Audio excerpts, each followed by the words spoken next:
Ja, lep dober večer, tako kot je že Jaša rekel, v bistvu nisem šele danes vedel, v ponedeljek je mene pa še dva sodelavca presenetil kurir na domu z vročitvijo pisanja z vabilom na zagovor v postopku izredne odpovedi pogodbe o zaposlitvi.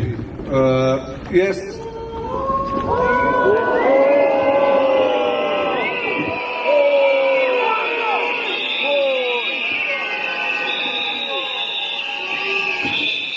pač gospoda lepljivo prsta oziroma njen podaljšek na zavodu, gospod Tomi Rumpf, vršilec dolžnosti direktorja, si je pač pomislil, da je čas, da dokončno obračuna z vsemi nepokornimi, poštenimi, marljivimi ljudmi.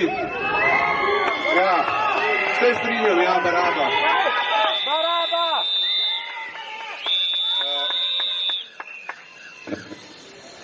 Danes sem se udeležil zagovora, 3 ure sem sedel z odvetniki, pač gospod Rumpf si ni vzel časa toliko, da bi se z mano niti tam soočil oziroma me prisluhnil mojim besedam. Pooblastil je pač odvetnike, kar je že kar pogosta praksa.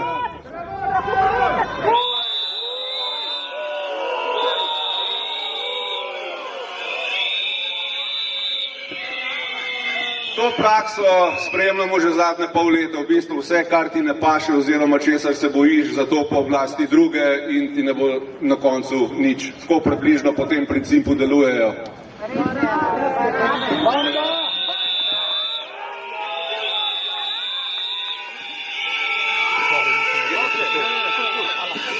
Jaz, kljub temu mogoče, da so moji sodelavci bili do zdaj precej nemi, pasivni, sicer nesporno uživam njihovo tiho podporo, ampak to, kar se je zgodilo v ponedeljek, je pa pod vsako kritiko.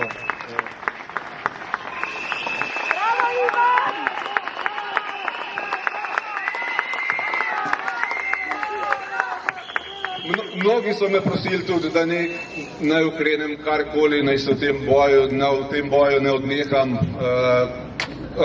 Ljudje so prestrašeni, ljudje so ustrahovani, nismo samo mi trije na tnalu, so še tudi drugi s hudimi psihičnimi težavami, delajo s krajšim delovnim časom zaradi tega.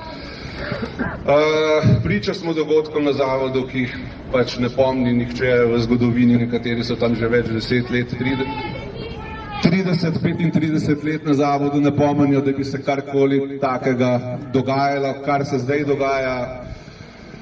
In jaz sem se odločil, da se temu še bolj odločno uprem.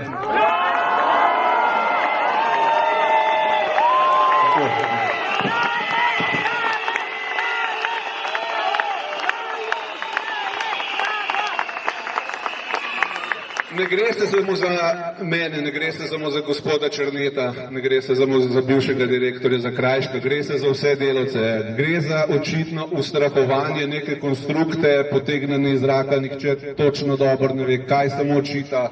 Jaz sem to tudi jasno povedal.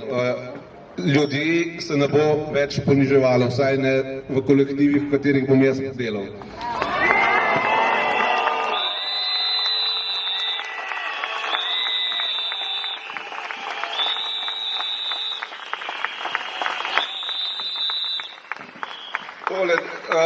Novemu vršilcu dolžnosti direktorja, gospodu Tomiju Rumpfu, sem dal jasno tudi, da nasvedati, da pač te njegovih potez absolutno ne obravnavam, teh njegovih zlobnih manevrov.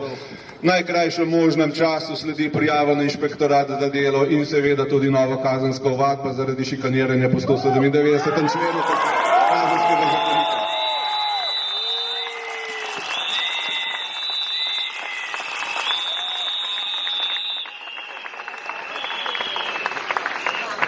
Še enkrat, tudi z tele govornice pozivam vse, ali ki ste šikanirani, trpinčeni, nadlegovani na delovnem mestu, nihče nima pravice nad vami tega izvajati, zapomnite si to in se uprite.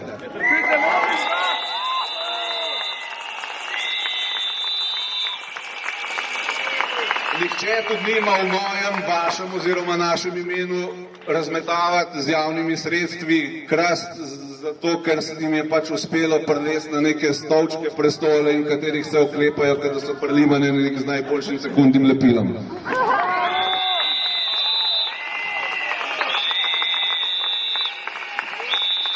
Za koncem še tole bi mogoče uporabil en stavek enega najbolj aktivnih protestnikov v državi.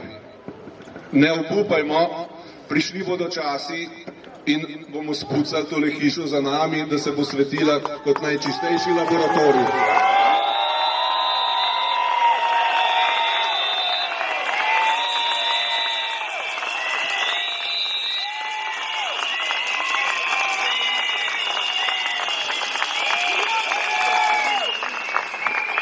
Mnogi mi govorijo, Ivan, sistema se ne da premagati, Ivan, uničite vodo. Jaz sem rekel, ne probajo uničiti, jaz bom dal vse od sebe, da mi ne bo uspelo, ustrajamo do konca, zdaj kdorkoli me hoče rušiti, ne proba.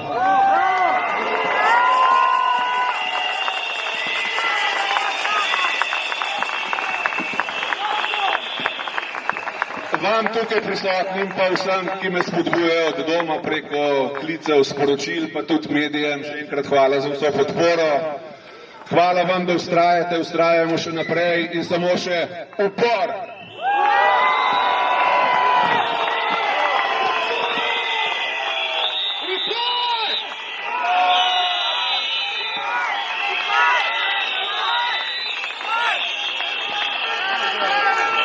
Ivan Gale ustraja in bo ustrajal.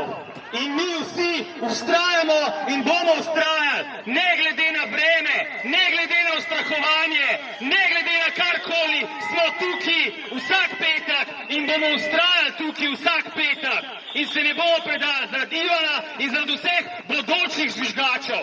In če bo prišla nova vlada in bo se obnašala isto kot ta pretekla, bomo tudi ustrajali. In bomo še